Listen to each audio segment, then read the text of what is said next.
Find out how every faction wins and what playstyles other factions might unlock for you. What to lean into and what to ignore.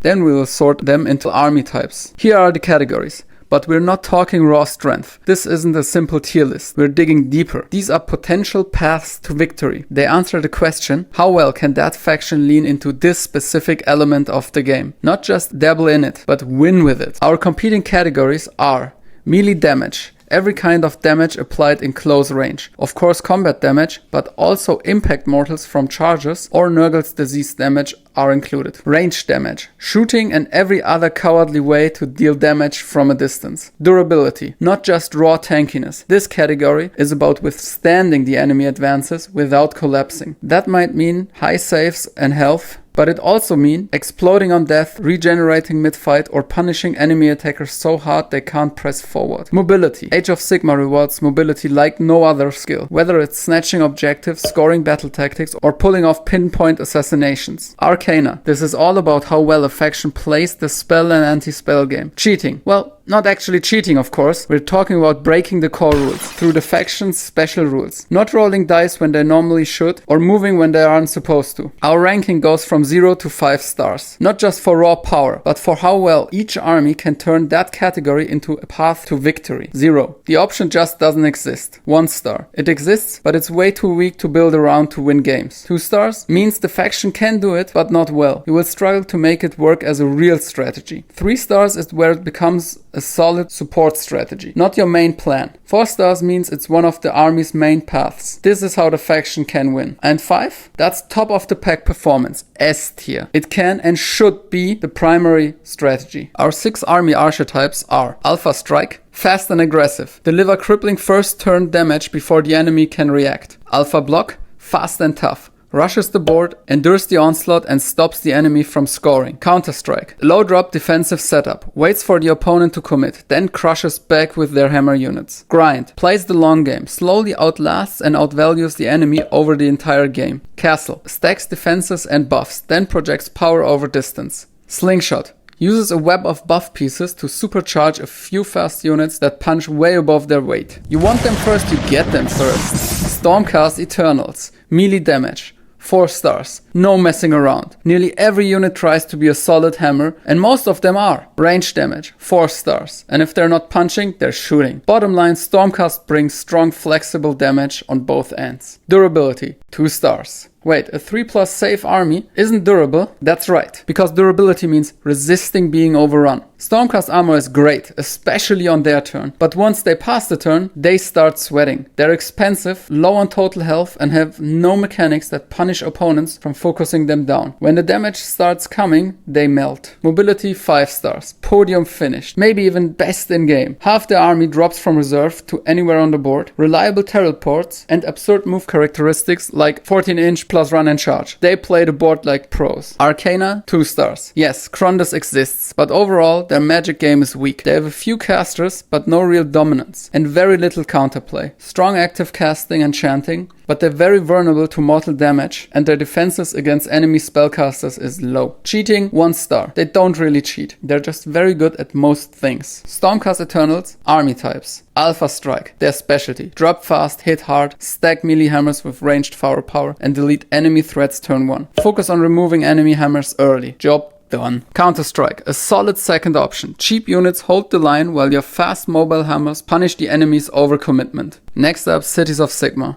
Melee damage, 3 stars. They should always bring some hard-hitting melee units, and they've got solid options. But when your game plan relies solely on melee, it usually ends up less efficient. Their strength lies in combined arms and layered buffs, not pure brawling. It's good, but not the main win condition. Range damage, 4 stars. There's always range support in cities lists, and often it's the main damage source. Fusiliers, great cannons, and the sheer volume of sprinkled in gunpowder across units adds up fast. Whether holding ground or softening the enemy, shooting is a real path to victory for cities. Duardin ability, 3 stars. They are durable, but it's never the main game. If you plan to bring unshiftable steam tanks and Duardin to the table, you will need a plan to use that staying power. Mobility, 2 stars. Cities tend to play more static, layering buffs, providing auras around central formations. They have fast elements and a few flying units give them extra reach. But mobility isn't their game plan, it's a tool, like a dedicated role of a fast hammer or assassin. Arcana, 3 stars. They got some magic play, even a power level 2 priest, which is rare. But their spell game is never the main way to win for them. Solid support though. Cheating, 0 stars. They're just honest people. They act by the book, literally. Cities of Sigmar army types. Castle, a strong choice. Layer buffs, stack ranged threats and anchor your position. But don't forget to add melee units to spike the damage when the enemy closes in. Counter-strike. With infantry like executioners or hammerers, you can hold back and deliver brutal retaliation when the time is right. It's time for Lumineth Realmlords. Melee damage, 4 stars. Their heavy cavalry hits like a rock. Their mountain monsters hit like actual mountains. And they even have a foot hero that deals real damage, which, let's be honest, is practically a myth in most armies. Range damage, 4 stars. Lumineth shooting is exceptional, but not overwhelming anymore. Shooting is a solid, reliable pillar of victory for them. Durability, 4 stars. The Stone Temple is just tough. And the Venaris -1 to hit combined with their access to ward saves can be a hard nut to crack. Mobility, 5 stars. The mobility is so good, Games Workshop nerfs it every chance they get, and it's still 5 stars. They've got flying units with 18-inch move, good movement buffs and teleport mechanics. Arcana, 5 stars. If you're not sure why, just ask any of their wizards, or better yet, ask Teclis, the literal archmage of the entire game. Lumineth don't play the magic phase, they own it. Cheating, 5 stars. Why roll for things like casting or unbinding? Why stop moving just because the movement phase ended? Why pick 1 unit to fight when you can just pick 2? Sometimes I think it's a waste of time for Lumineth players to read the core rules. After all, they're not using them anyway. Textbook legal cheating and they're masters at it. Lumineth Realmlords army types. Alpha Strike. Surprisingly effective. Fast units and potent ranged output let you hit hard in turn 1. Add some teleport shenanigans and you're in your opponent's face before they blink. Counter Strike. A great fit. Their ability to pick 2 units to fight punish the opponent's advances hard.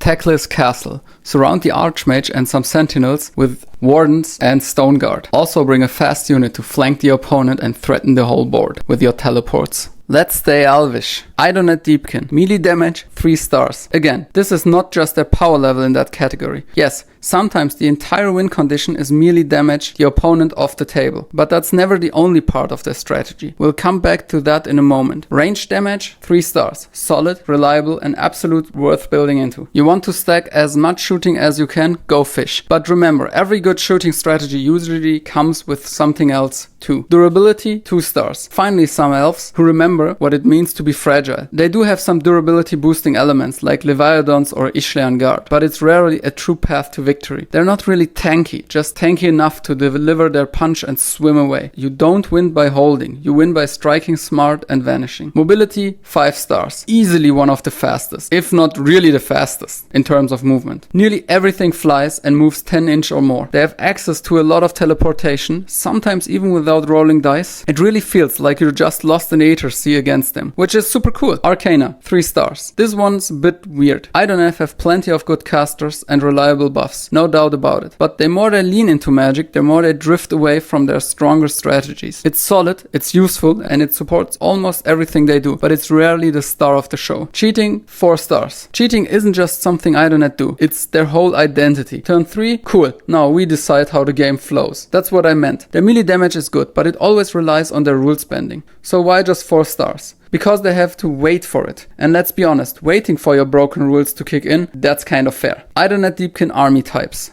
Sort of a castle. They often start defensively, building around a Leviathan, screening until their battle trait kicks in, and the formation explodes into a coordinated high-impact strike. They are the only army that doesn't really fit in any category. Their identity is too tied to timing mechanics. Building into a counter-strike army would also benefit their hold back until turn 3 strategy quite well. Thralls to screen and a combination of ranged units and Eel Riders with the new +1 rend ability of the Achillean King will hurt in any turn. Now for a controversial one. Kharadron Overlords.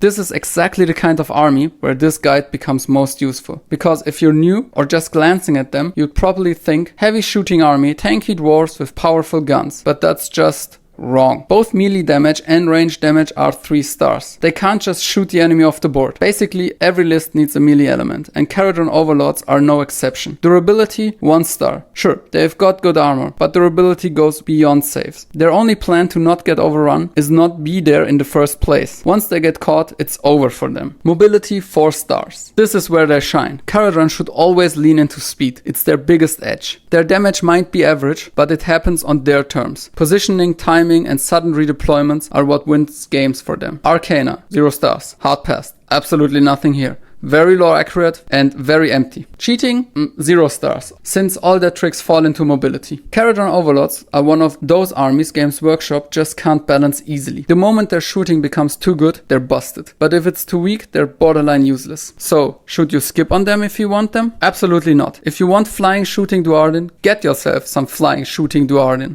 Kharadron Overlords army types. They can build into a melee ranged alpha strike, but you only get one shot with them, so do the math first. A counter-strike style also works. Let the enemy advance, shoot them to bits, and then crash the frigate into their weakened line. Finally, of course, the infamous clown car castle. Stuff everything in one big ship, appear at the side of the enemy, try to shoot an entire flank, and avoid other risky first turn aggression. It feels like alpha, but it functions better as a turn 2 high pressure play. From up in the cold sky down to the heat of the earth. Fyreslayers. Melee damage, 4 stars. They hit as hard as angry Duardin with axes should hit. It's how they win. Range damage, 2 stars. It's there, but never a win condition. A few aurics to support the flanks, some occasional mortals, maybe some fire spitting. Not more, but also not less. It supports the plan. Durability, 3 stars. Fyreslayers are surprisingly fragile for Duardin. They don't punish the enemy for focusing them down. Their only real trick, strike first if charged, is fine, but it comes at a steep efficient cost for that battle round. Arcana, 2 stars. As expected. It's on the lower side, but not without value. Fyreslayers have some of the best priests in game, with strong prayers and reliable manifestations. But they can't really unbind, and that weakens their presence in the wider Arcane game. It's a support role, not a strategy. That said, running 2 or 3 Auric Rune Masters and going wild with prayers sounds like fun. Mobility, 3 stars. Surprisingly solid. Most units have a base move of 4 inches, but access to run and charge and strong charge bonuses keep them in the game. And they are the big fire lizards, with a base move of 10. Cheating, 0. They don't cheat. Not even a little. Their entire army-wide strike first ability is as honest as it gets. Clearly telegraphed, fully fair, and declared before your opponent makes any move. They win by doing exactly what the rules say, but on fire. Fyreslayers army types. They move like a phalanx, slow and compact. A classic counter-strike style works well. Cheap berserkers up front, heavy hitting ones in the back. I won't pretend to know their names, which is weird because I own a Fyreslayer army. They also make a solid castle, with Flamekeepers and other buff heroes packed tight, amplifying the units around them. Of course it's a melee castle. And don't forget fire lizards. Adding a salamander gives a formation, surprising reach and speed where needed. From some lizards to all lizards. Seraphon.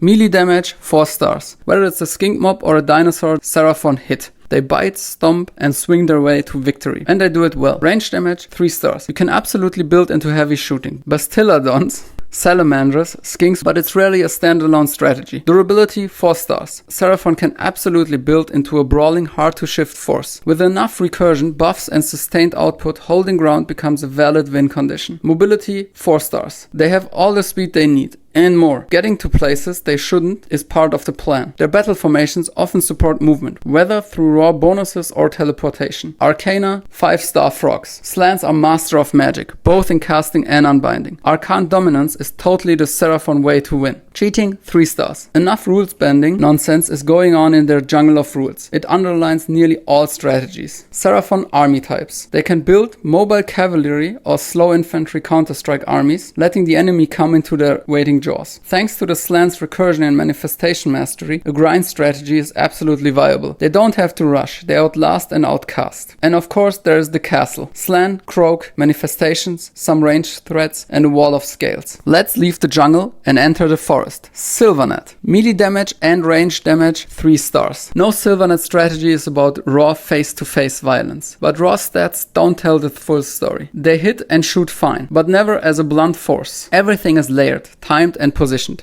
Damage is part of their plan, never the whole. Durability 1 star. They don't stand like trees, they fall like leaves. A very elite army with almost a non-existent health pool. Their only staying power is staying away power. Mobility 5 stars. This is the Sylvaneth way to win. They hit the enemy where it hurts, disappear, and return just in time to mock them. With teleports, flying movements, they're almost impossible to pin down. Arcana 3 stars. Sylvaneth want to cast. They need to cast. It's the root of their strategy, but they're just not that great at it. You will get some woods and buffs, but don't expect to win a magic duel. Cheating 3 stars. Yes, they cheat. They move during the enemy turn, but nothing unreasonable. Sylvaneth army types. By design, they're a slingshot army. Teleport in, hit hard, disappear. Just make sure you've packed something worth slinging. A mobile counter-strike force is also viable, especially led by Baltanos, who doesn't rely on spellcasting going off to get into the action. Half naked, half snake, half woman. Daughters of Khaine. Melee damage 4 stars. They're here to murder, and murder they will. Daughters are primarily a melee focused army, and their entire battle trait revolves around combat. One thing to consider, their damage grows over time, regardless of them actually fighting or not. Range damage 4 stars. They've got only a few range options, but they hit hard. This is absolutely a solid foundation to walk towards victory for them. Durability 2 stars. They can screen. That's it. Murati is a bit tankier, but relying on her is a trap. The moment she faces any range damage, she's going down fast. Sure, it takes 4 turns to kill her, but that's 4 out of 10 total turns across a game. Is that really tanky?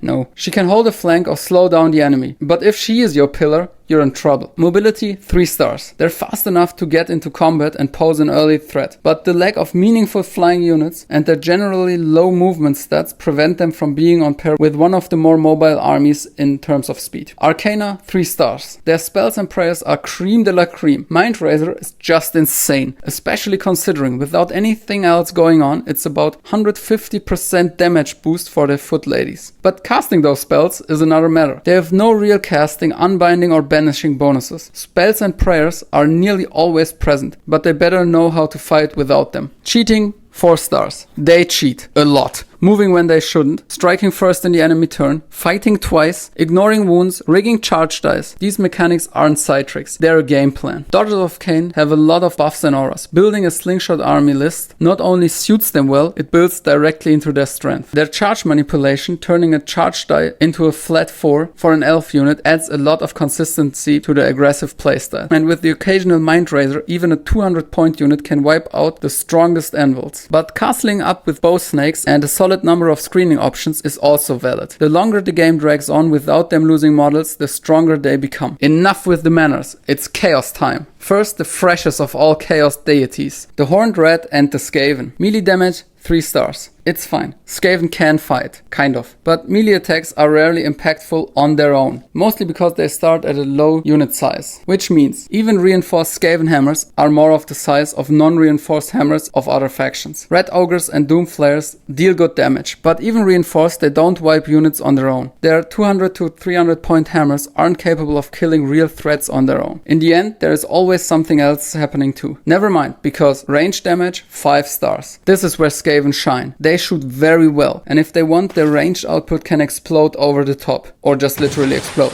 Either way, someone is going to win because of their shooting. Durability 2 stars. Skaven aren't tanky, they're not punishing, but if you really need it, a few reinforced blocks of clan rats can be a decent speed bump. They'll buy you time, nothing more. Durability is never the plan, it's just the delay before something else explodes. Hopefully on the other side. Mobility 4 stars. Yes. Decent base movement, lots of teleports. Skaven have all the tools for a solid mobile game. They're not the fastest army in case of strict movement, but they can be everywhere. Arcana 3 stars. They've got some great casters and a solid magic toolkit. But it's never the core strategy, more like another layer of support. Good buffs, nasty debuffs. Cheating 3 stars. Skaven cheating could be its own category, but we'll stick to the system. Yes, they cheat, absolutely. They move during the enemy turn, abuse redeploys, and some war machines spike into pure nonsense. But nothing utterly unreasonable. Cheating is a reliable part of their path to victory, but never the only one. Army types. Skaven work especially well in a shooting castle, thanks to their focused mobility. They can threaten areas of the board that would normally be safe from a defensive setup. Buffing up a unit like Red Ogres and slinging it forward is also a valid plan. Just make sure you've got enough screens in place to protect the fragile buff pieces behind it. Now the most iconic faction of the entire Warhammer universe, Slaves to Darkness. Melee damage 5 stars. Their damage is absurd. Even without fighting twice, their main hammer units already hit like trucks. Removing the enemy from the battlefield is the plan. It's brutal, it's efficient, and it's completely on theme. Very low accurate, very cool. Range damage 0 stars. The polar opposite. There is the occasional Chaos Blast, Bolt, or Spit, but none of it matters in terms of winning. Durability 4 stars. If they want to, Slaves to Darkness can be a literal iron wall. Chaos armor is tougher than nails, and they have got a big enough health pool to wear the enemy down. The only real dent in that armor, no meaningful recursion. If you fail, you failed. No second chances. Very chaos. Mobility 4 stars. They've got strong purposeful mobility. Marks of Slaanesh and Tzeentch bring speed, and Gaunt Summoners open up reserve deployment. But this isn't finesse movement, it's run you down mobility. They don't dance around the board, they push forward until something breaks. Arcana 2 stars. They can cast and they've got some good spells in the toolkit, but their magic is unreliable at best. More like a backup option you hope you never need. Never central. Cheating 5 stars. They cheat. In the hero phase, in the movement phase, in the combat phase, you name it. And if that's not enough, they bring Mr. McCheater himself, Be'lakor, the Dark Cheater. Archaon's troops do not play gentle. Alpha strike with Varangard and Silver Tower deployed Chosen, or go for an alpha block with Chaos Knights and Warriors. Alternatively, the classic Counter-Strike works just as well. Cheap Marauders in the front, brutal hammers in the back. We continue with the most disgusting of the Chaos Gods, Slaanesh. Melee damage 3 stars. It's part of what they do, but never the main strategy. Range damage 4 stars. This is where most of their lists lean into. Shooting isn't just support, it's often the foundation. It is consistent, it's flexible, and it opens up the map for their speed to shine. Durability 1 star. Outside of Glutos, this army melts. There is no path to victory throughout tanking. If you get hit hard, you're gone. Mobility 5 stars. Hedonites of Slaanesh must lean into their speed, and they absolutely can. They can't muscle other armies off the board, but they can exploit every gap, every overextension. Speed is their pressure, their defense, and their path to victory. Arcana 2 stars. They cast, that's about it. They stick to speed and damage to win games. Cheating 0 stars. Maybe even -1. Nothing Slaanesh does bends the rules, at least not in their favor. For some reasons, the followers of the Dark Prince are some of the most honest evil people you will ever met. Building into an alpha strike list is absolutely viable. Just make sure to bring both shooting and melee. Plan the assault carefully and bring Shalaxi for a decent second round of fighting. Alternatively, a more castle style play suits them too. Set up ranged threats, hold flanks with fast pieces, and resist the temptation to overinvest in recursion. Focus your list on damage, not false hopes. Let's crawl up the Pantheon. Next in line, Nurgle. Melee damage 2 stars. It's rare, but Nurgle just doesn't hit hard for a melee force. Even their damaging units would be considered below average in most other factions. Range damage 1 star. Even lower. There is some spitting, some throwing, a bit of ranged rot, but it's never a path to victory. It's a nice to have, nothing more. Durability 5 stars. It's how Nurgle wins, no question. Nothing in the Maggotkin arsenal is outstanding, but everything is outlasting. Whatever they do, they plan on doing it for all 5 turns. Low damage? Sure, but it's consistent. And consistency over time is what breaks their opponents. They don't win fast, they win because they're still standing. Now a fun one. I dare you to guess their mobility. Yes, mobility 3 solid stars. They're by no means fast, but that's the beauty of this ranking system. 3 stars doesn't mean super speed. It means mobility is part of their plan, if you want it to be. And if they want to be mobile, they absolutely can. Flies can be set up almost anywhere before turn 1. That's fast. It's risky, sure, but much less when you're that tanky. There is an overlooked element, charge durability. Most units in the game can't afford to charge unless they activate first. 2 units charge in, one swings, the other dies. But not with Maggotkin. They can afford to charge, take the punch, and still be standing. That's a huge advantage considering the average charge is 7 inches and they get to pile in 2. Arcana 2 stars. They cast, that's it. Cheating 2 stars. Nurgle bends the rules, especially around charging and retreating. There is a lot of weird interactions that clearly step outside the core game flow, but there's one thing. They're hard to pull off. They exist, they matter, but you can't confidently lean on them to win. It's more like a subtle sabotage than a full-on rule breaking. Maggotkin of Nurgle have two strong options. First, the grind. Lean into infantry, outlast the enemy, and slowly turn the game in your favor over 5 turns. Steady, rotting, unrelenting. Or go full alpha block with their flying units. 2 blocks of either Rotbringers on flies or Demons on flies, backed by a great unclean one.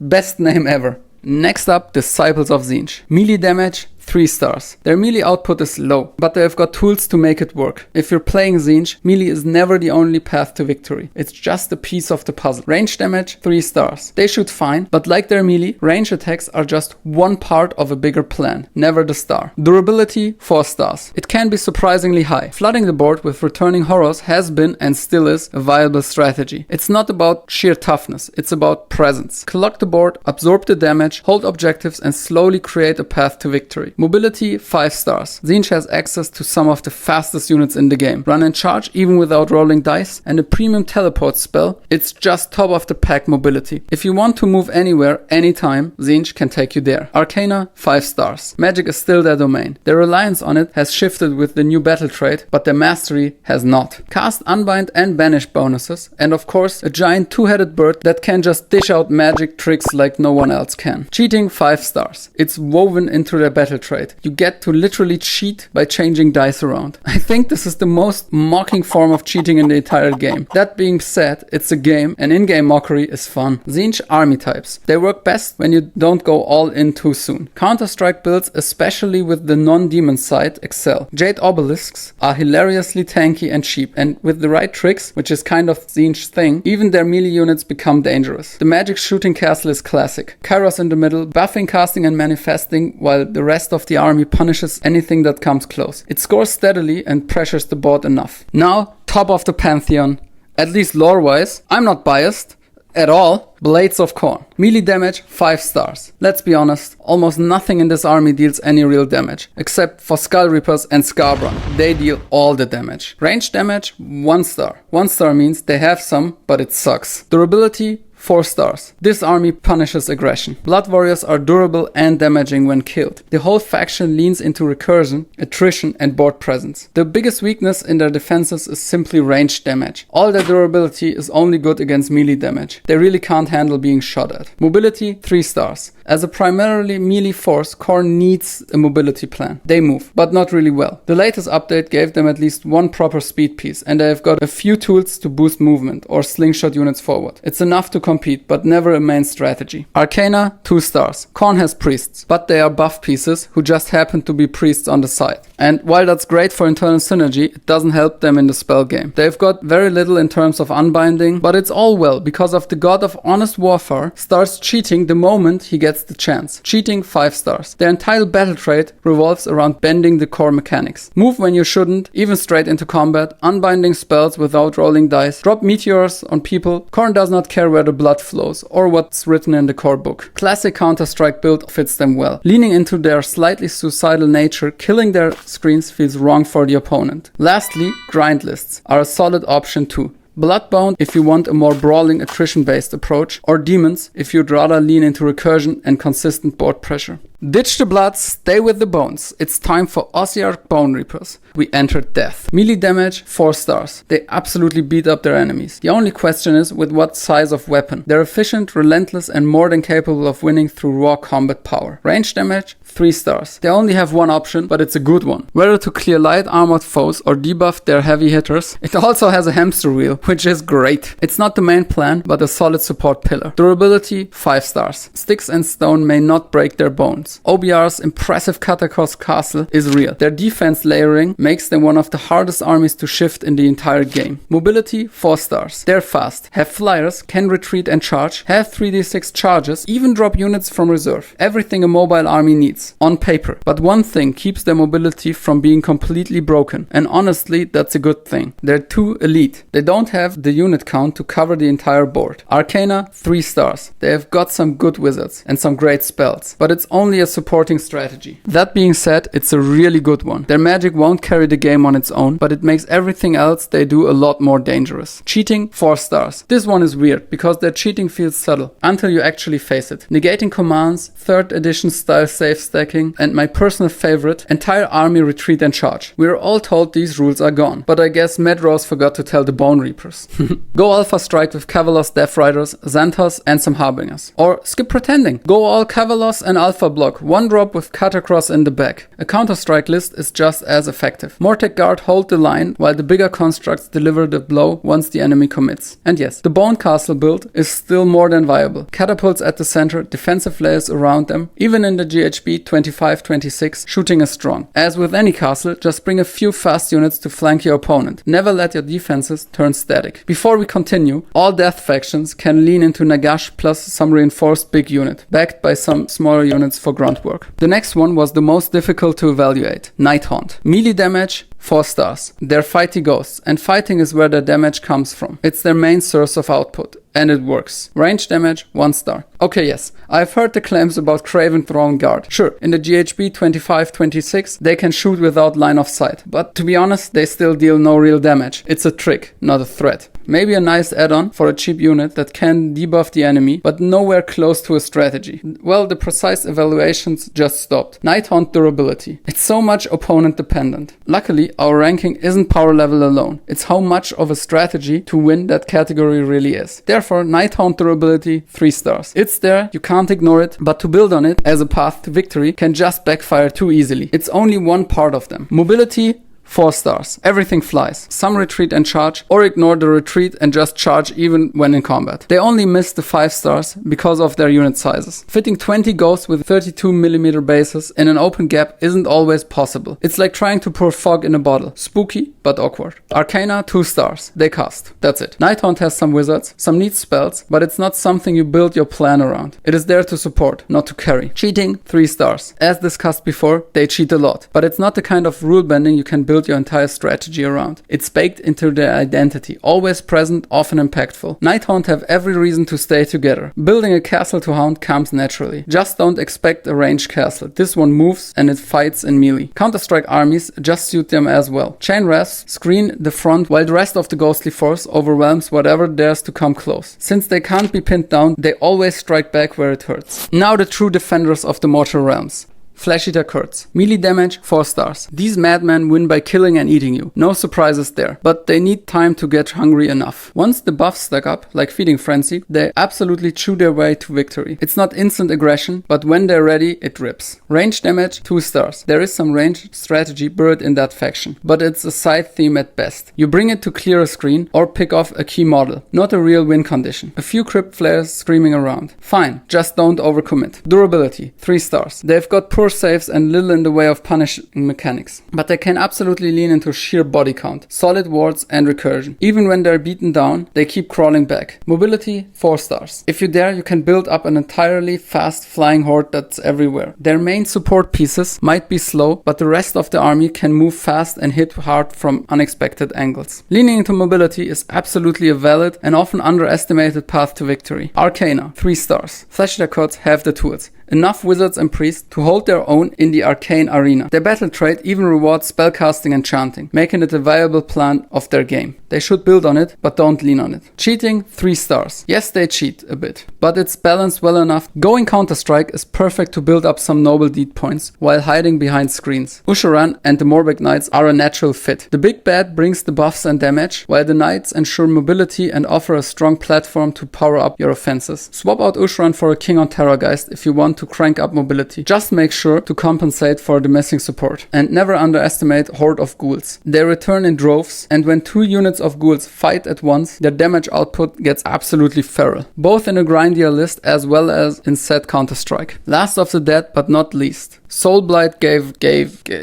Gravelords. Soulblight Gravelords. Melee damage, 4 stars. They can absolutely build towards combat. Vampires on dead horses, vampires on dead dragons, or vampires glued to whatever that thing is. A macabre but effective way to win. Range damage, 0 stars. Dead, like properly dead. No range game here. Durability, 5 stars. I played against my brother, killed about 14 Burrow Knights in a 10-man unit, and they were still standing there, at full strength. Someone explain that. Soulblight are the wall of dead flesh and bone. Their entire theme is, you kill it, it comes back worse. Mobility, 4 stars. Go Knights, go Dragon Prince, go nuts. Add in some teleports and sneaky setups, and you've got a surprisingly fast army. It is nearly everywhere at once, especially where it matters. Arcana, 3 stars. Plenty of spellcasting if you want, but like a lot of dead factions, it is almost always a support act, not the star of the show. Cheating, 4 stars. Cheating is in their DNA. Nothing stays dead, nothing stays in place. Enemy turn? Perfect time to summon a horde. Movement phase? Nah, they will wiggle around anyway. It's counterable, but this is very much a valid strategy. And that leads us to their playstyles. Alpha block with Burrow Knights and their Night Lord, establishing pressure and locking down the board before the opponent even gets a foothold. Or go for a more aggressive Counter-Strike variant with Blood Knights and the Lord on Steed, letting the enemy come close, then launching a devastating cavalry punch. Both castle and grind lists suits them perfectly too. A melee castle that pushes out and controls board space, while their endless recursion grinds down the enemy over 5 turns. Let's continue with Age of Sigmar's poster boys. Of destruction, Ironjaws. Big strong orcs in full armor made of pig poo. Awesome lore. Melee damage, 4 stars. They pack a punch, no question. This is how they win. You walk up the enemy and orc them in their face. Range damage, 0 stars. 0. Nothing. Don't even ask. Durability, 3 stars. And here's where it gets weird. Almost the whole army is on 3+ save. So why do I still feel like paper? Let's break it down. Brutes have a 3+ save and a decent health pool, but you pay heavily for their offensive output. While a single unit might be relatively tanky, you simply don't have enough of them to form a real wall. Also, being slow means your opponent will likely charge you before you charge, which hurts them a lot. But the art boys are here to save the day. They are tanky, and even better, they punch before they get punched. Mobility, 2 stars. Pigs have decent speed, sure, but that's about it. Their bases are massive, and that makes it harder to reach crucial spots, which is the normal strategy you would expect from a truly mobile force. They're fast, but not fast enough to win games through movement alone. Arcana, 2 stars. They've got some decent wizard options, enough to toss out a buff or an endless spell, but there's no real consistency, no built-in bonuses, and definitely nothing you can lean on. It is there, but far below the level where it becomes a viable strategy. Cheating, 2 stars. Ironjaws do bend the rules a bit. They can take away your charge dice, move in the hero phase, and sometimes even launch into combat. But again, it's nothing you can build your game plan around. Ironjaws offer 2 surprisingly different playstyles. Castle with art boys backed by a big boss, weird knob and shaman for layered buffs and solid damage. The key? Speed. Add some pigs, a reinforced unit of Gyran Gorgrunters. Not just to flank, but to pressure the board alongside your castle. Or go full ham with a slingshot list. Ironjaws have plenty of buff pieces, and don't sleep on wreckers. A reinforced unit is cheap and fast. And more importantly, 6 1 damage attacks that can be pushed to 2 damage and crit mortals. Now I want to address the centaur in the room, Kragnos.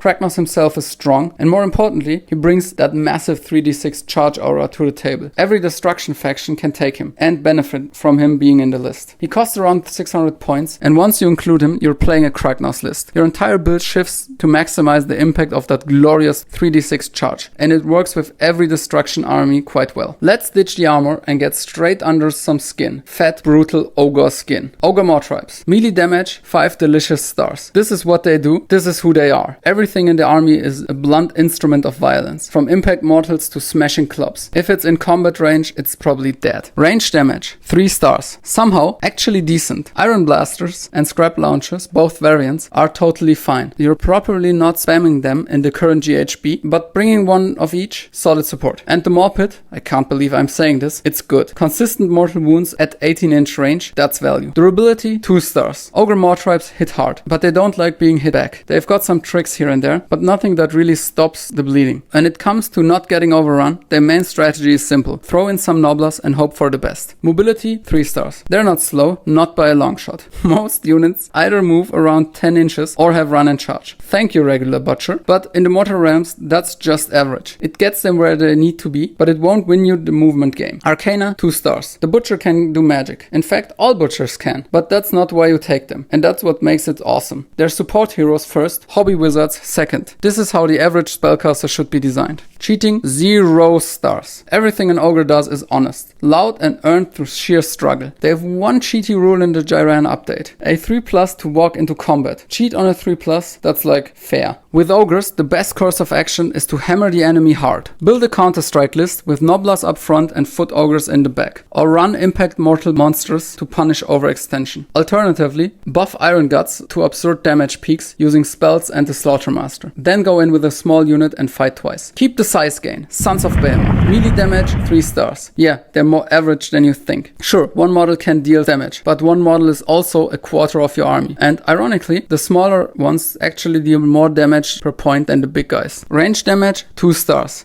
Yes, it's there. For some reasons, Sons actually do have range attacks that can chip in. Never a real strategy, but always present, especially since the army is glued to objectives due to its tiny unit count. Durability, 2 stars. They have 30 to 40 wounds per unit. And if your opponent can kill a giant, they will kill a giant. Mobility, 3 stars. They've got decent speed across the board. Run and charge, terrain ignoring movement. It all sounds great, but Sons are glued to objectives. They simply can't afford to leave them unguarded. The Jiran update helped. Dropping a Kraken Eater anywhere on the field is a nice touch, but let's be honest, you're not outmaneuvering anyone with giants. At best, you arrive loudly where you need to be. Arcana, 0 stars. They don't do magic. They've got 1 priest. There's no leaning into that. Cheating, 1 star. They've got a couple of quirks. Moving enemy monsters and ignoring some terrain, but the latter is just bad flying to me. With Sons of Behemat, none of the usual playstyles really apply. They can tilt their list in 3 directions. More Mega Gargants, more durability and objective holding, more Man Crushers, more damage output. Or add Kragnos, spike damage and speed, but at a cost of consistency. From big and mean down to small and mean. Kruleboyz. Melee damage, 3 stars. They want to fight, they need to fight. But it's not the core plan. It's fine. Most of their melee feels more like support damage than a real win condition. Range damage, 4 stars. This is where they shine. Kruleboyz shoot, and they shoot well. Even in a GHB 25-26, where shooting is a bit less spicy, ranged play remains a solid path to victory for the Kruleboyz. Durability, 0 stars. They have none. Touch them and they explode. Mobility, 2 stars. The army is mostly a slow foot slogging force. There are some faster pieces, but mobility is never the backbone of the plan. Arcana, 2 stars. They have some magic play, and Gobsprak has a neat trick, but that's it. Cheating, 3 stars. Even though they try to cheat, they're so bad at it, it just feels like normal playing. Except the strike last trick in combat, that's really good cheating. On a 2+, only if you did nothing else for the entire round. Okay, I take it back, it's fine. They have the cheater rules, but it's a tool to better use carefully. Kruleboyz play surprisingly controlled for a destruction faction. Build a castle, Gut Reaper screening, Bolt Boys behind, 1 Beast Skewer kill bow, all hold together with a Swamp Caller Shaman and a few dirty tricks. A Corpse Ripper Vulture to flank the enemy is always a nice choice. Or build a counter-strike list. Cheap screens, follow-up monsters and range support to punish the moment your enemy steps too far. The most meanest. Gloomspite Gitz. Melee damage, 4 stars. They've got access to a surprising amount of high damage units, mostly squigs. Durability, 4 stars. Trolls are tanky, plain and simple. Lots of health, good saves and regeneration. They can't quite claim 5 stars. That's because of the unreliable Bad Moon. But in the right light, they certainly are unkillable. They also got a replacement mechanic which does help a bit with durability. Range damage, 3 stars. They've got shooters, some random bows here and there, nothing fancy. But the Doom Diver changed everything. It's not your main win condition, but as a support strategy, absolutely valid. Great for clearing screens, softening targets before the squigs roll in. Mobility, 3 stars. They've got options, and they're not slow if you build for it. A fast Sunstealer army can definitely cover ground, whether it's leading the charge or backing up another part of your force. Not elite mobility, but lean into viable. Arcana, 3 stars. Classic magic isn't a pillar of the Gitz path to victory. It's a nice to have. Some buffs, some debuffs, maybe a sneaky spell here and there. But it's not the foundation. You bring magic because it's cheap support, not because it wins you games. Cheating, 0 stars. Somehow Gloomspite Gitz play a fair game. Want half of a unit back? Sure, just pay a command point and wait a turn. Want brokenly high damage? Fine, but it comes with no durability. Everything in the book has a cost. Everything feels fair. Gloomspite Gitz offer surprising depth behind their silliness. Castle around magic and buffs, with Trogs up in the front and casters like Skagrod or a Web Spinner Shaman on Spider in the back. Debuff the enemy, then outbrawl them. Counter-strike. Counter-strike with squigs. Being reactive doesn't mean passive. You screen, wait, then bounce in with your hard hitters. Grind with herds and Trogs. Keep your shrines safe and you're coming back again and again. If you're more interested in the specific playstyles, check out that video over there. Have a great day